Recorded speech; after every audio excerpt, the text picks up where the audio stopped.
right, let me take a look. Ooh, look at that. Let's go back to the beginning. Let's back this train up.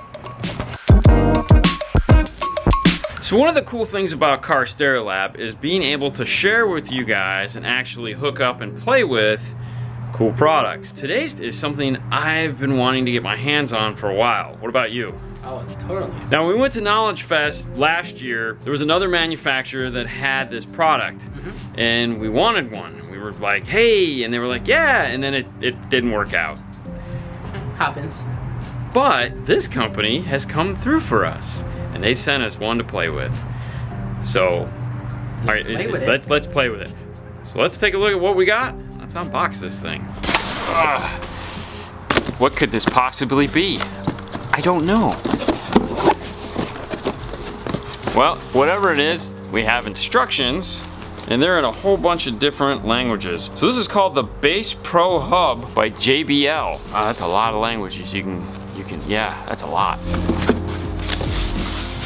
So what this guy is this is made to go into your spare tire in the trunk. Yeah, I know, right? Cool. I mean, you're not using that space for anything else. So inside, we got this guy right here. There's a woofer inside of it that we can't see. Well, I can fix that. The housing seems to be made out of aluminum or some form of metal. So we have an 11-inch subwoofer that's downfiring into the spare tire. It's a 200 watt RMS, 2 ohm driver. The amplifier has a 30 amp fuse on it. The crossover that it has is variable between 50 and 150 hertz at 12 dB, has a bass boost of 0 to 12 dBs at a fixed 50 hertz. Line level input sensitivity is 0.2 to 4 volts. Speaker level input sensitivity is 0.5 to 10 volts. The dimensions of this thing are 14 and 3/16 by 6.5 inches deep. Now the cone looks like it's made out of some composite material that's been treated in like a rubber. You have a surround here and a surround here. The amplifier is located here on the end. You have a protect light, a power light, an input for the bass knob, your low level input, your high level input, and then your power and ground inputs. And then in the middle here is the remote turn on. There's your 30 amp fuse. On the other side, you just have the cool JBL logo. Now let's see what else comes in the box. We got a foam package over here. This is gonna be the new screw down, so it'll hold into where your spare tire would be. It has a nut style connector if you have the bolt that comes out of the floor. We have the main power harness here. As you can see, what they did is we have 4 16 gauge that go off into a 10 gauge for both the power and the ground. Your remote turn on is in the middle, so you have a set for high level and also your RCA inputs. Now they've gone ahead and put caps on these so that if you are using your high level input, you can just cap these off so you don't have to worry about them bumping around in your trunk or anything like that. And then your bass knob is this guy here. It's this big control center. You have your master level control, you have your bass boost, and you have your crossover, as well as a phase button.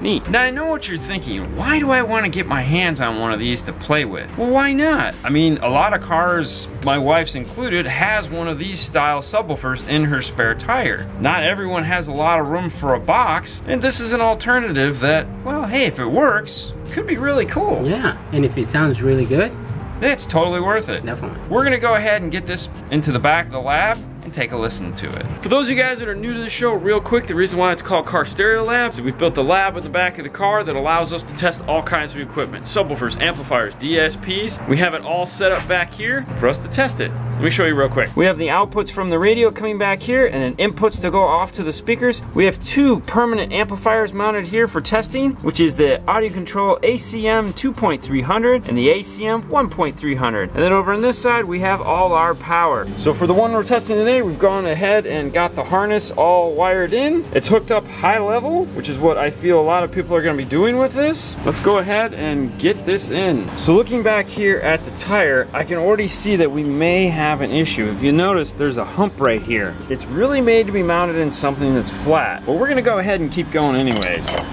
Now ours is gonna have a screw down type. The rod is connected to the actual nut that holds the tire in, and we have a hole here. We're not gonna use this style, we're gonna need this style. What I was talking about is that there's probably gonna be a problem. As you can see, this panel here, see how flat this is? That means that area, that hump, is going to sit on this, which means this is probably gonna stick up higher than we want it to. So for some applications, this might not work. Yeah, see, just as feared, it's sitting up really high. But that's okay, we're gonna keep going because we wanna hear how this thing sounds. So if you're thinking about doing this, like after watching this video, it's like, oh man, that's cool, I wanna do it. Just make sure that your rim that it's gonna sit in is nice and flat. It doesn't have a hump like that. Now, the other idea would be to take the tire out, but I feel that the way this is designed is that it needs that rim in order to have the sound. It's using that to push the sound up and out of the car. If you take that rim out, it might not sound as good. But we'll try it both ways because why it's called a lab. Now the last thing we need to do is screw it in place. Probably the most important thing you're gonna do, because by screwing it in place, you're allowing it to couple with the car. Otherwise, this thing could bounce around. And if this starts to bounce around, then what that's gonna do is reduce the amount of bass that you have coming, because you're gonna get cancellation. All right, we have it all in place. We can go ahead and drop our, yep, nice and secured. So now the only thing left to do is hop in and hear how this thing sounds.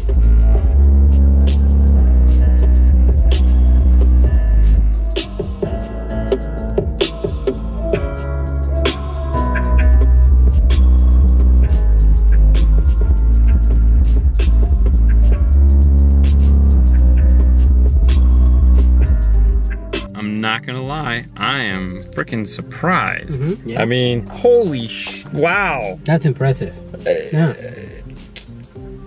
Yeah, God, that is so impressive. Don't get me wrong, okay? If you want to put a 12 in the back of your car or a 10 in a ported enclosure, not the same thing. But we're talking about a box jammed into a spare tire, just with an amplifier attached to it. That is, you know, it's all self-contained. That league of impressment, not that other thing where you custom built something and like, oh, I can, you know, because that's out of, okay. Anyway, very nice. So now what we want to do is we have the DMRTA from Audio Control. We have the cool microphone here.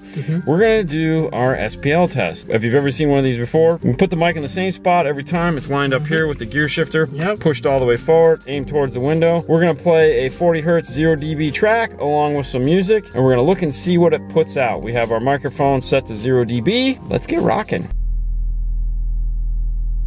We got about, what, 106 point something was max on that. All right, let's go ahead and we'll switch over to music. Wow, so that had a 109. Yeah, that's pretty cool. Wow. 7 seemed to be where it was at, but it went up to 109 dB. Dang. Very nice, very nice. Now, we still have it in the spare tire. We're gonna go ahead and pull it out of the spare tire and just bolt it into the floor and see if that changes it at all.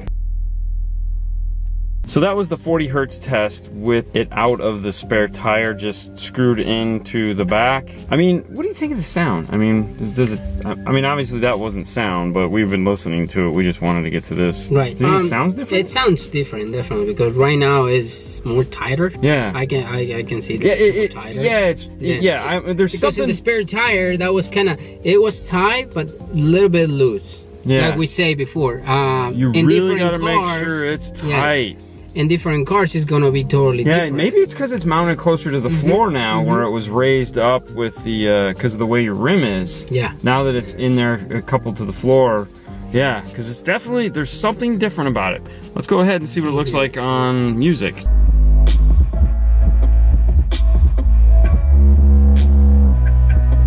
So we're definitely getting more out of it mounted closer to the floor like that than we were when it was up higher. Definitely want to keep it close to the floor in a wheel well. Because this at 110, which I know we're splitting hairs, but there was a lot more of it higher towards that number than there were the other way, where it was just barely hitting a 9. So that's cool. So it is definitely louder this way than the other way. I'm not gonna lie, I'm excited about this one. I really wanted to get my hands on one of these because everything about it just seems too hard to believe. Yeah. And dude, it's awesome. It's the bass donut. Yeah. We're gonna call it the bass donut. That's what we're gonna call it. bass donut. Bass donut. So from now on, it's not the spare tire bass box, it's the bass donut. Because donuts are yummy, they taste good, and they make me happy. That thing sounds good, looks like a donut, and it makes me happy. Okay. Why not, right? Hey, it's our show, we can do what we want. So the JBL bass donut, I'm giving it 2 thumbs up. My other thumb is holding the camera. Yeah, what are you thinking? Definitely. No, you giving it 2 thumbs good. up? Yeah. Yeah. Out of all the things we've tested, this one has probably left us the most like, holy cow, I can't believe how good it sounds. And you know, like, people always ask, you know, I want like an under-seat subwoofer. Yeah. Now you don't have to. Now you can go get one of this. Ooh, yeah. Put it in the spare tire. You know, boom. Could you imagine if this was a hatchback? All right, so a couple things to keep in mind. One, needs a 10 gauge. Yep.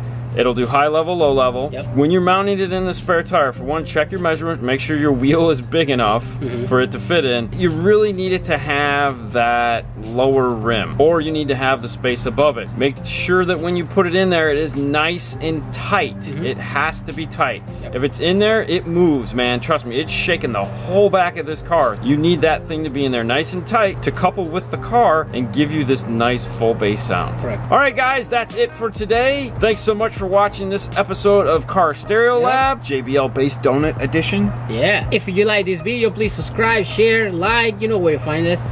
YouTube, Facebook, and Instagram. You guys have a wonderful night as always. We'll see you later next time. Bye.